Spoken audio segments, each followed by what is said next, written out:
동부가족 여러분, 주일 잘 보내셨습니까? 오늘의 묵상 시작합니다. 3월 30일 월요일입니다. 누가복음 22장 1절부터 13절까지 말씀인데, 오늘 말씀의 장면에는 이제 이 장면이 있습니다. 12 중에 하나인 제자 중에 한 명이죠. 가룟 유다에게 사탄이 들어갔고, 그 사탄이 예수님을 넘겨줄 기회를 찾습니다. 물론 이제 돈을 받고 이제 넘어가게 되는 거죠. 사단이 유다에게 왔습니다. 예수님께서 사단의 시험을 받고 난 뒤에 누가복음 4장 13절에 보면 이렇게 기록되어 있습니다. 마귀가 예수님께서 시험을 다 마치고 난 뒤에 얼마 동안 떠나니라.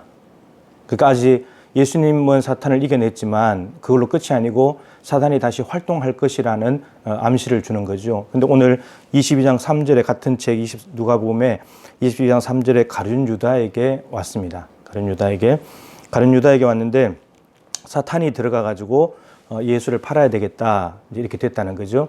이게 생각입니다. 생각 안에 물론 돈 욕심이 있는데 사단이 생각으로 가룟 유다를 잡는 거죠.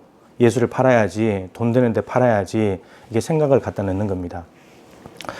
베드로가 마태복음에 보면 예수님이 십자가 죽으신다고 했을 때 막았잖아요. 그때 예수님께서 이렇게 말씀하셨죠. 사탄아 물러가라. 베드로가 사탄이 아니고 베드로 뒤에 사탄이 베드로 속에 생각을 갖다 넣는 거죠. 이렇게 말씀하셨잖아요. 너는 어찌하여 하나님의 일을 생각지 아니하고 사람의 일을 생각하냐. 그 생각의 문제예요. 그러니까 베드로가 하나님의 일을 생각할 수도 있고 사람의 일을 생각할 수도 있는데, 근데 사람의 일을 생각하는 건데 그 배후에 누가 있냐? 사탄이 있다는 거예요. 그래서 예수님 막는 거죠. 예수님은 십자가에 돌아가시는 것이 하나님의 일이었기 때문에 그걸로 가셔야 되는데 베드로가 그걸 하지 못하게 막은 거죠.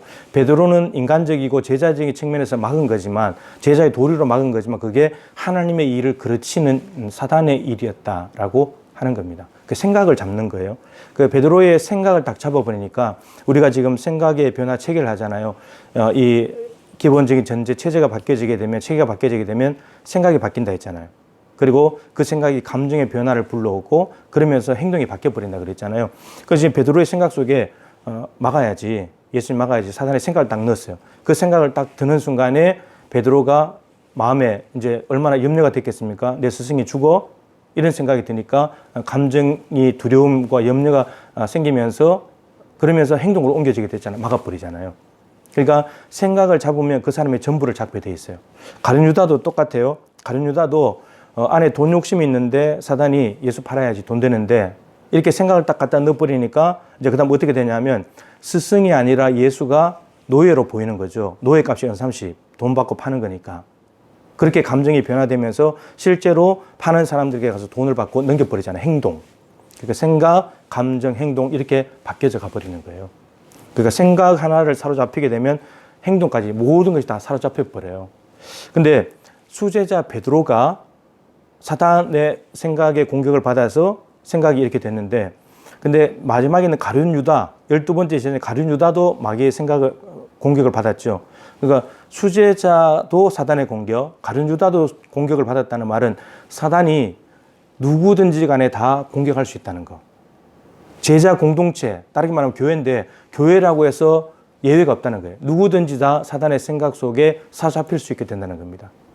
근데 중요한 것은 이거예요. 잡힐 수 있는데 벗어나면 되는 거죠. 베드로는 하나님의 일을 생각지 않고 사람의 일을 생각했었는데, 베드로는 서서히 바뀌어져 갑니다. 그러면서 어떻게 되냐? 하나님의 일을 하는 사람으로 바뀌어져 가죠. 이게 변화되면 되는 거예요.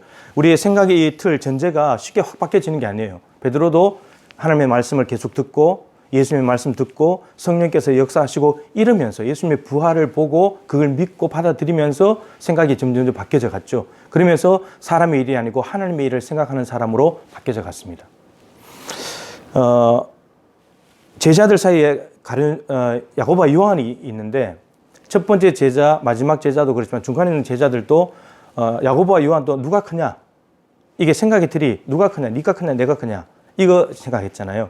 이거는 마귀가 준 생각은 아니지만 그래도 제자들이 이 틀 속에 갇혀 있었는데, 근데 이 야고보와 요한도 서서히 예수님의 말씀을 듣고 누가 진정한 큰 자인지 이런 말씀들을 듣고 성령을 받으면서 이들은 서서히 하나님의 사람으로 바뀌어져 갑니다. 그러면서 예수님을 위해서, 복음을 위해서 살아가는 사람이 되는 거죠. 이제는 낮아진 자리로 가는 거예요. 이렇게 바뀌어져 가면 돼요. 문제는 뭐냐면 가룟 유다예요. 가룟 유다는 예수님의 말씀을 다른 제자가 똑같이 들었어요. 똑같이 말씀도 듣고 기적도 보고 풍랑도 잔잔하게 되는 거 보고 다 했죠. 발 씻는 것도 다 씻고 다 했는데 문제는 뭐냐면 멈추지 않았어요. 계속 가버린 거죠. 계속 가서 결과가 어떻게 됐습니까? 결국은 돈 받고 팔았다가 그것이 잘못된다는 걸 깨닫고 나중에 자살을 하게 되잖아요. 그리고 창자가 터져서 나오게 됐다. 이런 끔찍한 결말을 가져오게 됩니다. 여러분, 우리가 사단이 지금 또 우리를 공격합니다. 생각을 사로잡으려고. 우리 안에 있는 욕심과 맞닥뜨리게 되면 이거는 여지없이 무너지는 건데 나도 욕심도 버려야 되겠고.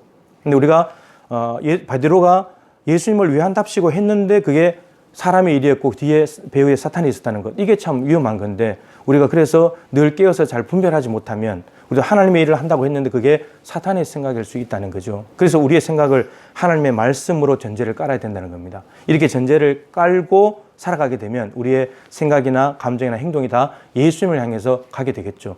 오늘 베드로와 이 야고보와 요한이 생각의 틀을 서서히 바꿔갔습니다. 우리도 서서히 바꿔가다 보면 우리도 삶의 변화가, 인격의 변화가 그리고 인생이 변화되는 그런 삶을 살아갈 수 있지 않겠습니까? 여러분, 마귀의 공격에도 넘어지지 않도록 하나님의 말씀을 전제로 깔고 그 말씀에 순종하여서 서서히 변화되어서 하나님을 기쁘시게 하는 사탄의 밥이 아니라 사탄을 물리치고 하나님의 영광을 돌려드리는 사람으로 살아가게 될 수 있기를 주님의 이름으로 축복합니다.